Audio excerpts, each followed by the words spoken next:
Pourquoi la Chine ressent-elle autant de ressentiment à propos de son histoire ? Par exemple, dans un discours en 2021, Xi Jinping s'est plaint de la façon dont le pays avait subi une humiliation intense, que la civilisation chinoise avait été plongée dans les ténèbres. Ces plaintes relèvent de la politique chinoise depuis des décennies. En 1949, Mao Zedong déclara « Nous ne serons plus humiliés ni insultés, nous nous sommes levés ». Cette idée d'humiliation nationale domine la psyché chinoise, jusqu'à l'obsession. Dès l'enfance, les Chinois sont endoctrinés, les élèves répétant la devise « N'oubliez jamais l'humiliation nationale ».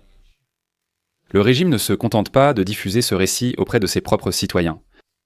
Quand des responsables occidentaux visitent la Chine, le régime exprime de nombreux griefs sur le passé. Il faut admettre que la Chine a de nombreux griefs légitimes. De 1839 à 1949, ils ont enduré ce que l'on appelle aujourd'hui le siècle de l'humiliation. Ils ont subi des invasions, la colonisation et une guerre civile qui ont vu la puissante civilisation chinoise d'autrefois être humiliée par des puissances étrangères. Un exemple particulièrement douloureux de cette humiliation fut ce qui est arrivé à l'ancien palais d'été, l'un des joyaux de l'histoire chinoise.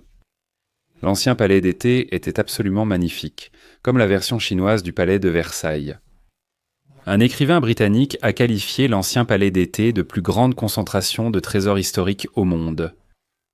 Malheureusement, si vous allez à Pékin aujourd'hui, tout ce que vous pourrez visiter, ce sont les ruines de ce bâtiment autrefois grandiose. En 1860, l'ancien palais d'été a été pillé et détruit par les troupes britanniques et françaises. Dans un acte d'une grande cruauté, des milliers de soldats ont passé 3 jours à démonter le bâtiment pour empêcher sa reconstruction. C'était un acte d'humiliation délibéré et intentionnel du peuple chinois, l'un des nombreux qui allait se produire au cours d'un siècle. Alors, que s'est-il exactement passé et pourquoi ? Dans cette vidéo, je vais tout vous raconter sur ce qui s'est passé pendant ce siècle terrible et comment cela affecte la Chine aujourd'hui. Je vais aussi vous montrer comment, bien que ce récit soit valable, il n'est pas aussi légitime que le prétend le gouvernement chinois. Il y a beaucoup de politique très cynique en jeu. Cependant, avant d'aborder ce sujet, regardons la Chine avant son déclin, lorsqu'elle était l'une des civilisations les plus redoutables de la planète. Pour saisir l'importance du siècle de l'humiliation, il faut d'abord réaliser à quel point la Chine était autrefois une grande civilisation. Pendant une grande partie de l'histoire du monde, les Chinois étaient en réalité plus avancés technologiquement que les Européens. Par exemple, ils fabriquaient de la fonte 1,5 millier d'années plus tôt. Le papier a été inventé en Chine, et ils ont développé la presse à imprimer 800 ans avant l'Europe. De nombreuses autres choses ont été inventées en Chine. La boussole, l'horloge mécanique et, plus célèbre encore, la poudre à canon. Lors de sa visite en Chine, l'explorateur vénitien Marco Polo fut impressionné par la monnaie en papier, la porcelaine et le palais de Xanadu, qu'il considérait comme le plus grand au monde. L'Europe, tout juste sortie du Moyen-Âge, ne pouvait rivaliser avec un tel progrès. La Chine possédait la plus grande population mondiale. Vers 1700, elle comptait 300 millions d'habitants, bien plus que toute nation européenne. Cela soulève donc la question, que s'est-il passé ? Pourquoi la Chine a-t-elle autant décliné, au point d'être faible et vulnérable face aux puissances européennes au XIXe siècle ? En réalité, la Chine n'a pas décliné, c'est surtout l'Europe qui a avancé et beaucoup progressé. La révolution industrielle, débutée vers 1750, a provoqué un essor économique inédit dans l'histoire humaine. Cette puissance industrielle a conduit à des niveaux de production incomparables à tout ce qui avait existé auparavant. L'Europe testait aussi l'idée du capitalisme. Elle découvrait toute la puissance que l'on pouvait libérer en donnant carte blanche aux inventeurs et aux entrepreneurs et comment ils pouvaient faire avancer la société s'ils pouvaient s'enrichir grâce à leurs inventions. En Chine, au contraire, le gouvernement étouffait l'innovation. Il a interdit les grands navires pour que l'État contrôle tout le commerce. Cela signifiait qu'il était impossible de développer une marine puissante. Un autre facteur est sans que l'Europe était constamment en guerre. Le XVIIIe siècle fut marqué par des conflits constants et le début du XIXe siècle par les grandes guerres napoléoniennes. Cela signifiait que la technologie et la stratégie militaire avaient en fait des progrès considérables, et c'est l'Europe qui avait le plus d'expérience. Au milieu du XIXe siècle, l'Europe surpassait le reste du monde en art de la guerre. La Chine, en revanche, était relativement inexpérimentée en matière de guerre moderne. Elle ne faisait pas le poids face aux puissances européennes.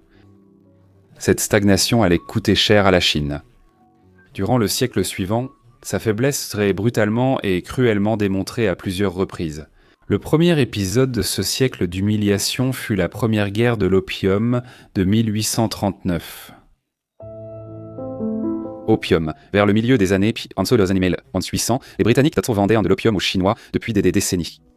Cependant, en raison de son caractère addictif, il a rapidement commencé à causer des problèmes dans la société chinoise. Tellement de personnes devenaient dépendantes que l'économie a commencé à en souffrir. Des travailleurs auparavant productifs sont devenus incapables de travailler car ils passaient tout leur temps à fumer de l'opium. La situation est devenue si grave que le gouvernement chinois a interdit les importations d'opium, mais cela a simplement poussé l'opium dans la clandestinité, sans l'éradiquer. L'interdiction avait peu de chances de réussir, car elle était surtout combattue par le principal trafiquant de drogue de l'époque, l'Empire britannique. La Grande-Bretagne refusait de coopérer à l'interdiction, car elle en tirait trop de bénéfices. Ce comportement hostile de la Grande-Bretagne a finalement débouché sur un conflit armé, la première guerre de l'opium. Tout a commencé lorsqu'un fonctionnaire chinois a saisi et détruit 1000 tonnes d'opium britannique. L'hostilité a débuté peu après, la Chine étant totalement incapable de se défendre. La marine britannique a rapidement dominé le littoral, bloquant les principaux ports et capturant des villes clés. Sur Terre, les Chinois avaient 10 fois plus de soldats que les Britanniques, mais la majorité n'était armée que de lances ou d'arcs. Ils étaient complètement dépassés. Après de nombreuses défaites, les Chinois ont dû signer le traité de Nankin et faire d'importantes concessions. Ils ont dû payer des réparations et céder Hong Kong. Encore plus humiliant, les Britanniques étaient exemptés des lois chinoises. Le gouvernement n'avait aucun pouvoir sur eux. Les Britanniques en Chine échappaient aux lois, portant gravement atteinte à la souveraineté et à la fierté chinoise. La prochaine grande crise chinoise provint en fait de l'intérieur, non de l'étranger. En 1850, une immense guerre civile éclata, la rébellion des Taiping. Tout commença lorsqu'un homme nommé Hong Si-Quan en vint à la conclusion qu'il pourrait être le frère de Jésus. Hong voulait devenir fonctionnaire, mais il a échoué à l'examen d'entrée. Cependant, ne pas être assez intelligent pour réussir l'examen ne le découragerait pas. Heureusement pour Hong, il n'était pas destiné à rester simple fonctionnaire. En réalité, une brillante carrière l'attendait comme fils de Dieu. Il a fondé le royaume céleste des Taiping et s'est attribué le modeste titre de roi céleste. Compte tenu du fait qu'il était en réalité complètement cinglé, Hong a connu un succès incroyable. À un moment donné, il régnait sur une grande partie du sud de la Chine et sur près de 30 millions de personnes. Malheureusement, toutes les bonnes choses ont une fin, et cela inclut le royaume éternel. Le gouvernement central chinois a progressivement repris le territoire. Durant cette rébellion, la Chine a encore été humiliée par les puissances étrangères. 6 ans après le début de la rébellion de Hong, la seconde guerre de l'opium a éclaté. Comme vous pouvez l'imaginer, le gouvernement chinois, confronté à la fois à la rébellion et à la guerre, était complètement dépassé. La seconde guerre de l'opium, comme la première, a surtout débuté parce que les Britanniques le souhaitaient tant. Cette fois, ils ont réussi à enrôler les Français, qui étaient eux aussi désireux de participer au pillage. La seconde guerre de l'opium, semblable à la première, vit de grandes armées chinoises battues à plusieurs reprises par des forces bien moindres. C'est durant cette guerre que l'ancien palais d'été a été détruit, comme déjà évoqué. Le commandant britannique a appris que les Chinois avaient tué plusieurs citoyens britanniques, et il a donc ordonné que le palais soit systématiquement détruit, brique par brique. Il a fallu 4000 soldats et 3 jours pour démanteler complètement ce joyau de l'histoire chinoise. En 1860, la Chine dut signer le traité de Pékin, payer de lourdes réparations et céder davantage de territoire à la Grande-Bretagne. La Russie a aussi participé au pillage, prenant une grande partie du nord. La Chine a subi sa prochaine grande humiliation face aux Japonais en 1894. Le Japon s'était en fait modernisé à un rythme impressionnant et développait une armée puissante. À l'instar des puissances européennes, il voulait étendre son empire. Sa première cible, la Corée. La Corée serait le pont parfait pour une invasion plus vaste en Asie. Elle était en crise et une rébellion voulait renverser le gouvernement. Profitant de cela, le Japon a envoyé des troupes qui ont pris la capitale et établi un gouvernement pro-japonais. Les Chinois, indignés, ont envoyé leur armée pour tenter de chasser les Japonais de Corée. Encore une fois, l'armée chinoise était très faible et inefficace. Les Japonais ont dominé sur terre et mer, forçant la Chine à retirer ses forces de Corée. Dans le traité de paix qui a suivi, la Chine a été contrainte de céder Taïwan au Japon et la Corée est devenue un État vassal japonais. À la fin des années 1800, la Chine montrait sa faiblesse sous divers aspects. Plusieurs puissances importantes étaient entièrement contrôlées par des puissances étrangères. Les Européens étaient exemptés des lois chinoises et les missionnaires pouvaient prêcher librement. Comme vous pouvez l'imaginer, tout cela était profondément impopulaire auprès du peuple chinois. Finalement, certains d'entre eux ont pris les choses en main et ont pris les armes contre les étrangers dans ce qu'on a appelé la révolte des boxeurs. On l'a appelé ainsi parce que beaucoup de ces rebelles étaient des experts en arts martiaux. Alors les puissances occidentales les ont appelés les boxeurs. Il est important de noter que la révolte n'était pas soutenue par le gouvernement chinois qui ne voulait pas contrarier les puissances étrangères. Les rebelles ont vite levé une armée et assiégé Pékin. Pour les puissances étrangères, c'était urgent. S'ils ne réprimaient pas la rébellion, des milliers de leurs citoyens en Chine pourraient être tués par les rebelles. 8 nations, dont la Grande-Bretagne, la France et les États-Unis, se sont alliés pour écraser la rébellion. Le gouvernement chinois a dû verser 18 000 tonnes d'argent, près du double de ses revenus annuels. Finalement, des décennies de faiblesse et d'humiliation ont abouti à leur conclusion logique, le renversement de la dynastie au pouvoir. Le système de gouvernement chinois, en place depuis des siècles, avait pris fin et l'empire n'existait plus. Au cours des décennies suivantes, la Chine allait souffrir encore plus qu'auparavant, connaissant encore plus d'instabilité et de guerres civiles. Lorsque l'empereur est tombé, la Chine essaie d'abord passer sous le contrôle du général Yuan Shikai. Cependant, Yuan n'a pas réussi à former un gouvernement stable, et la Chine a commencé à se désintégrer. En 1915, le Japon a adressé à la Chine des demandes humiliantes. Il exigeait que la Chine cède un territoire près de Pékin et que le Japon obtienne une influence sur la politique chinoise. La Chine deviendrait alors vassale du Japon. Affaiblie et divisée, la Chine a dû accepter ces exigences. L'année suivante, Yuan Shikai est mort, plongeant la Chine dans l'ère des seigneurs de la guerre. Comme son nom l'indique, la Chine était divisée entre plusieurs seigneurs de la guerre en conflit. À l'époque, il n'était pas certain que la Chine serait un jour réunifiée. Peut-être resterait-elle à jamais divisée en petites nations. 2 des groupes les plus puissants à l'époque étaient le Kuomintang dirigé par Chiang Kai-shek et les communistes dirigés par Mao Zedong. Ils étaient idéologiquement opposés. L'un était capitaliste, l'autre communiste, mais tous deux visaient la réunification de la Chine. En 1923, les 2 factions se sont alliées pour vaincre les seigneurs de la guerre et réunifier la Chine. Ils ont mené une campagne militaire au nord, reprenant certains territoires avec succès. Malheureusement, l'alliance n'a pas duré. Les 2 factions avaient des idéologies différentes et des objectifs à long terme différents. Chacun prévoyait de détruire l'autre et de prendre le pouvoir après la réunification de la Chine. La tension entre les 2 factions a abouti à une purge brutale en 1927. Chiang Kai-shek a ordonné le massacre de milliers de communistes à Shanghai. Chiang pensait qu'il éliminait les communistes comme menace et qu'il n'aurait plus à s'en préoccuper. Il ne pouvait pas se tromper davantage. Ce massacre a déclenché une guerre civile brutale qui allait durer plus de 20 ans. Au début, il semblait que Chiang Kai-shek et son Kuomintang allaient en gagner la guerre civile. Chiang et ses forces ont failli anéantir les communistes au milieu des années 1930. Les communistes étaient encerclés et sur le point d'être détruits. Cependant, ils ont réussi de justesse à échapper à l'encerclement et se sont lancés dans une retraite éprouvante qui est devenue connue sous le nom de Longue Marche. En 2 ans, les communistes ont parcouru près de 9000 km. Sur 70 000 communistes partis, seuls 7 000, soit 10%, ont survécu. Les communistes ont été presque vaincus, et Chiang Kai-shek semblait avoir gagné la guerre civile, prêt à contrôler la Chine. C'est alors que les communistes chinois furent en réalité sauvés par le plus improbable des sauveurs, le Japon. Le Japon avait étendu son empire durant les années 1930. En 1931, il avait envahi la Mandchourie et, au cours des années suivantes, il continuait à s'emparer de davantage de territoires chinois.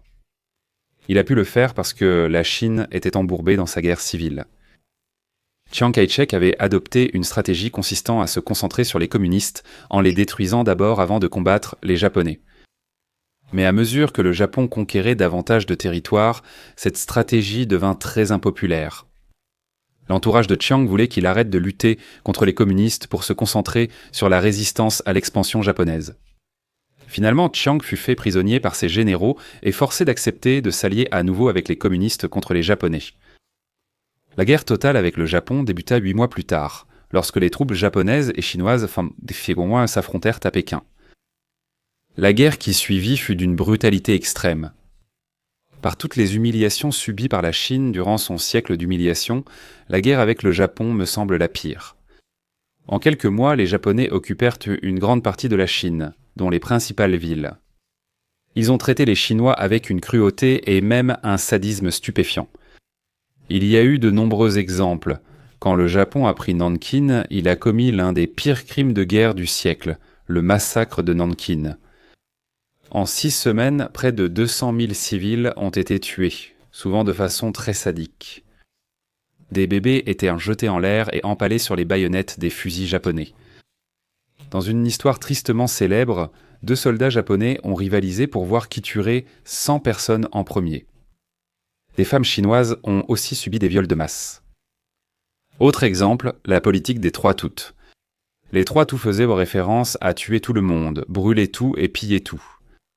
Essentiellement parce que les soldats japonais trouvaient impossible de distinguer les civils des soldats, ils ont décidé de tuer tous les Chinois qu'ils trouvaient en eux. Les Japonais se sont également livrés à d'horribles expérimentations humaines. Ils ont mis en place des installations de recherche biologique, la plus célèbre étant l'unité SEPT 131, où environ 300 000 personnes sont mortes. Les expériences comprenaient l'injection de maladies ou de sang animal, la déshydratation délibérée ou des opérations chirurgicales sans anesthésie. Des membres étaient amputés pour voir à quelle vitesse la victime mourait d'une perte de sang. Certains prisonniers se faisaient retirer l'estomac chirurgicalement et leur œsophage était rattaché à leurs intestins. Les victimes comprenaient des enfants et même des bébés. Des lance-flammes ont été testées sur des personnes vivantes, les victimes étant attachées de sévachement à des poteaux et brûlées vives.